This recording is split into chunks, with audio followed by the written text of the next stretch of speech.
Welcome to my show life and living. आज हमारे संग है सुख। सुख, आपका स्वागत है इस शो में और लाइफ एंड लिविंग में आने के लिए बहुत धन्यवाद। As all of you know कि हमारे इस जो लाइफ एंड लिविंग का जो शो है वो हम 4 जर्नीज़ हमें यहाँ कंप्लीट करना होता है। इनके बारे में हम बातचीत करते हैं। 4 जर्नी मतलब ये 4 जर्नी के थ्रू जो एक्सपीरियंस लोगों को मिला है उसी के बारे में हम बातचीत करते हैं। सबसे पहला जो जर्नी है एक इंसान का, दैट इज़ हिज और हर्स इनिशियल जर्नी। सुख, आपसे मैं रिक्वेस्ट करूंगी सबसे पहले आप बताएं कि आपका इनिशियल जर्नी कैसे स्टार्ट हुआ, कहाँ से स्टार्ट हुआ? मेरी इनिशियल जर्नी स्टार्ट हुई कि मतलब ये चीज़ थी कि मतलब कि जो पूरी फैमिली है कि मेरी मम्मा जो थे उनका भगवान के प्रति ना एक कनेक्शन जो था वो बहुत अच्छा था। आज हम बाणी सुनते हैं, वो बाणी कहीं ना कहीं ये नहीं पता था कि मतलब कि इतने साल पहले मम्मा जो ये सब चीज़ें चलाते थे उन सब चीज़ों को सुनते सुनते सुनते कि एक जर्नी ना स्टार्ट हुई। आप जब बहुत छोटे थे तभी घर के आपके सारे लोग बहुत स्पिरिचुअल थे। हाँ जी। और आप बचपन से ही ऐसे बाणी सुन सुन के बड़े हुए हो। हाँ जी। तो आप कहाँ से बिलोंग करते हैं? बेसिकली हम दिल्ली से ही बिलोंग करते हैं। ओके। एक बाणी है जो घर में बहुत चलती थी और वो हम बहुत सुनते थे कि एक आता है ना कि जो आज भी हम सुनते हैं कि मेरी मत बोरी मैं राम बिसारे हूँ, कि एक वर्ड आता है कि मतलब कि ये चीज़ होती थी कि मम्मा उस चीज़ के लिए कभी मेरे को एक्सप्लेन करा करती थी कि मतलब कि इसका मतलब क्या होता है। तो ये चीज़ ये होती है ना कि हमारे परमात्मा को विसारना, कि जैसे कहते हैं ना कि मतलब कि एक बाणी जैसे हम सुनते हैं कि तू विसरे सबको लागू चीत आवेता सेवा। तो ये चीज़ होती है कि जब हमें परमात्मा विसर जाता है तो कहीं ना कहीं हमारे बॉडी में रोग की उत्पत्ति हो जाती है। रोग इन द सेंस रोग, परेशानी, ये सब चीज़ों की। और जब वो हमें याद आता है तो कहीं ना कहीं कहते हैं ना चीत आवेता सेवा, तो एक सेवा भाव वाली चीज़ आ जाती है। आप जब ऐसे बातें सुनते थे अपनी मदर से तो आपकी एज उस टाइम क्या थी? मेरी एज उस टाइम 10 to 11 के बीच में था। मेरी जो रुचि थी वो भगवान में ज़्यादा थी कि पढ़ाई में कम थी। मेरा जो झुकाव था वो भगवान की तरफ ज़्यादा था। जैसे अगर हम ये चीज़ देखें कि मतलब कि आज का यूथ ये होता है कि पढ़ना है, ये चीज़ होती है, तो मेरे साथ ये चीज़ होती थी, मेरे साथ अपोजिट होता था। मेरे साथ ये चीज़ होती थी मेरे को भक्ति करनी है, कि मेरा जो झुकाव था वो हनुमान जी की तरफ बहुत ज़्यादा था।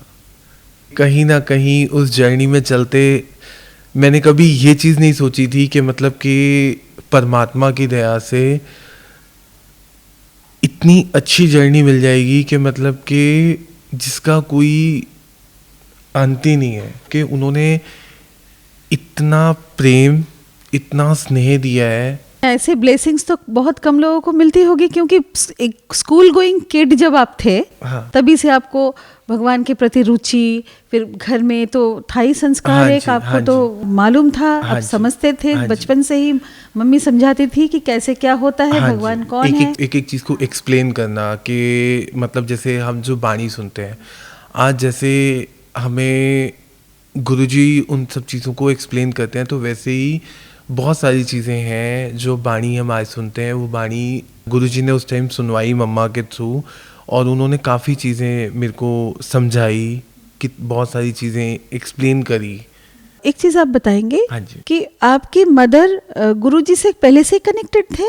नहीं, हमारा जो झुकाव था वो गुरुद्वारे की तरफ बहुत ज़्यादा था, कि हम लोगों का गुरुद्वारे आना। बीइंग अ पंजाबी, आप गुरुद्वारा रेगुलरली जाते थे? हाँ, गुरुद्वारे आना जाना बहुत था। मेरी स्टार्टिंग से जर्नी रही है ना, वो ये चीज़ रही है कि वो भगवान की तरफ बहुत ज़्यादा रही है। कैरियर में आपने क्या चुना? कुछ 10th पास करने के बाद मेरे को ये चीज़ थी कि मेरे को आगे नहीं पढ़ना, कि मेरे को ये चीज़ कि मेरे को भगवान वाली तरफ इतना वो हो गया था कि मतलब मेरे को सिर्फ भक्ति करनी है।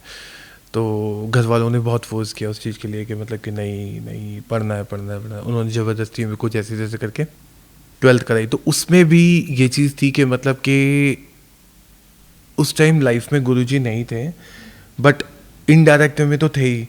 तो ये चीज़ है कि गुरुजी ने ना तब भी बहुत सारी चीज़ों में मेरा साथ दिया। 10th उन्होंने क्लियर कराई, 12th घर वालों के दबाव में आके करा, बट उन्होंने वो भी चीज़ क्लियर कराई।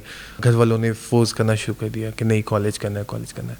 भगवान को अरदास करी कि गुरुजी मेरे को नहीं करना। उसके बाद उन्होंने मेरे को सब चीज़ों से हटा के और सिर्फ अपने में ही रख लिया। आपके मन में शुरू से ही ऐसी कोई करियर भावना वाला चीज़ नहीं था, मगर आपका वो कभी मन में ऐसे हुआ था कि प्रोफेशनल में अगर हम प्रोफेशनली कुछ काम नहीं करेंगे तो मेरा कैसे चलेगा, मेरा ज़िंदगी में निर्वाह कैसे होगा, हम कैसे आगे चलाएंगे अपने आप खुद को भी तो चलाने के लिए रुपया पैसा सब कुछ की ज़रूरत होती है। ये बेसिकली ये चीज़ थी कि गुरुजी लाइफ में आने से पहले, जैसे अगर आप संसार की तरफ देखो तो संसार में कोई भी आपको ये बात बोलेगा आप ऐसा नहीं करोगे तो कैसे चलेगा। कि घर वालों को भी लोग बोलते थे तो मेरे को भी लोग बोलते थे। एक वक्त आ जाता है कि मतलब कि आप सुनते तो रहते हो, बट एक पॉइंट आ जाता है जब लाइफ में गुरुजी आए। तो गुरुजी ने ना एक लाइफ को ना जीने का ना नज़रिया बदल दिया। ये कौन सी उम्र में आपके साथ हुआ? 20 या 21 ईयर हो गई। 20-21 साल के उम्र में ही आपको गुरुजी मिल गए, तो कैसे प्राप्ति हुई आपको, कैसे कहाँ मिले आप, कहाँ से कैसे जुड़े? जो मेरे चाचू हैं हम उनके घर गए थे किसी की डेथ पे, तो वहाँ ये चीज़ पता चली थी कि गुरुजी के बारे में। बट जब उनके बारे में पता चली तो ये चीज़ थी कि एक चीज़ होती है ना कि तब तक कोई ऐसे गुरु बनाया नहीं था। फर्स्ट टाइम मैं बड़े मंदिर गया, हम जहाँ रहते थे तो वहाँ ना कोई था कि गुरुजी के बारे में कोई बात चली, तो उन्होंने मुझे एक लॉकेट दिया। तो जब वो लॉकेट मुझे मिला ना तो ये चीज़ हुई कि काफ़ी टाइम ना मैं इस चीज़ सोचता रहा कि मेरे को जाना है मेरे को जाना है। जब मैं महाराज के पास पहुँचा तो पहुँचने के बाद मेरे को एक जो आवाज़ आई कि तू मेरे को बाद आया, मैं तेरे को पहला आ गया। तो गुरु चाहेंगे तभी तो ये पॉसिबल है, अदरवाइज हमारे चाहने से क्या होगा। तो ये चीज़ है कि एक महाराज की जर्नी है। महाराज की जर्नी एक अपने उसमें तरीके से चल रही है। उसके बाद मेरे और मेरे ब्रदर की जो जर्नी चली, फिर उसके बाद एक फेज़ आया कि जब महाराज ने हम दोनों को साथ किया, और साथ करने के बाद जो आज तक महाराज की मेहर है, प्रभु की मेहर जो चल रही है, जो बरस रही है, उसका कोई बयान ही नहीं है। कि वो बहुत मेहर और बहुत प्यार बरसाते हैं कि उन्होंने हमें एक बहुत अच्छी, एक बहुत प्रेम भरी ज़िंदगी दी है कि जिस जर्नी को हम आज जी रहे हैं ये उम्मीद से बाहर की, उम्मीद से बाहर है। और हमारी जर्नी में सिर्फ और सिर्फ प्रेम ही प्रेम है परमात्मा का, कि जिस प्रेम के साथ हम जी रहे हैं पर। ये ऐसे कृपा तो गुरु ही कर सकते हैं। तो आपके ब्रदर के साथ आपकी जो जर्नी है, हाँ जी, उसके बारे में छोटा सा एक कुछ आप बताओ। जो मेरी और मेरे ब्रदर की जो जर्नी है वो महाराज की ना मेहर जब हुई हम दोनों पे, तो महाराज ने ना एक बार हमें आदेश किया था कि तुसी दोनों ना मेरे नाल बहना है। तो ये चीज़ थी कि तब तक हमें ये चीज़ समझ नहीं आई थी कि हमें कैसे वो चीज़ करनी है, सारी चीज़ थी।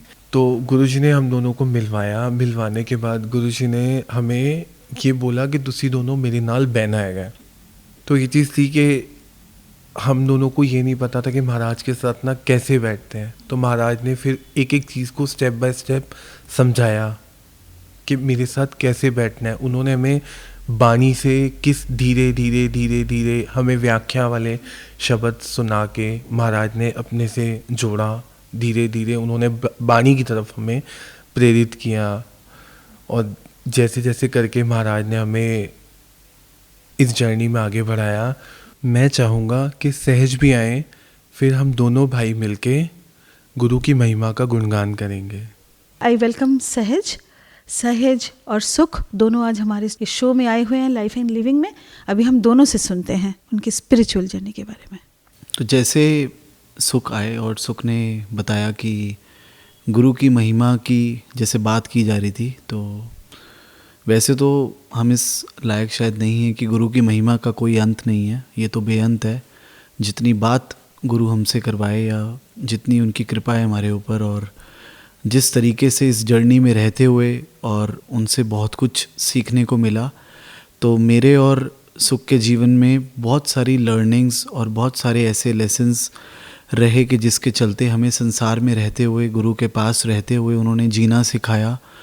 और एक बात जब अभी सुख बात कर रहे थे तो मेरे को एक बात याद आई कि गुरु के पास आना, जैसे सुख भी इस बात को जानते हैं कि गुरु के पास आने के लिए कभी किसी ने हमें कहा कि ऐसे जाओ गुरु के पास जा कर के बैठो, तो शायद मन में तब बहुत आशंका आई और कहीं ना कहीं ऐसी बात आई कि क्यों जाना है, ज़रूरत क्यों है। तो कभी शायद लाइफ में ऐसी बात समझ नहीं आई कि गुरु का हमारी लाइफ में होना कितना इम्पॉर्टेंट है, और ये जो इम्पोर्टेंस है ये है किस लिए, क्योंकि गुरु भगवान, उनको सब पता है कि आने वाला समय कैसा है, आने वाले समय के चलते हम किस तरीके की लाइफ में प्रॉब्लम्स में आएंगे, और जिनके चलते शायद हम उन प्रॉब्लम्स को अपने तरीके से हैंडल नहीं कर सकते। इसीलिए हमें गुरु की सबसे ज़्यादा जो ज़रूरत है वो उस समय पर पड़ती है जिस समय पर हम दुख तकलीफ़ में होते हैं।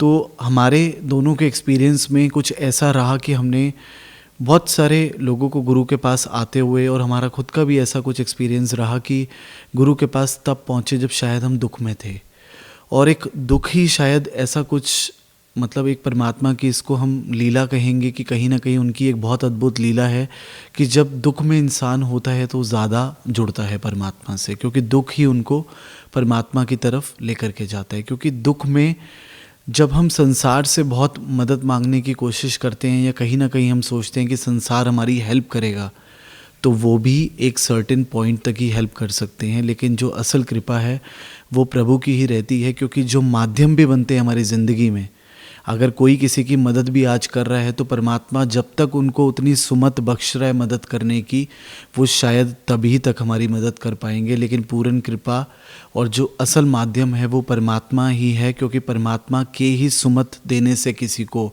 आज शायद कोई हमारी हेल्प कर पा रहा है, और वो पता नहीं कितना टाइम कर पाएगा। क्योंकि आज अगर हम कभी किसी को कोई थोड़ी सी बात भी गलत बोल दे तो वो व्यक्ति हमारी मदद करने के लिए मना कर देता है। क्यों?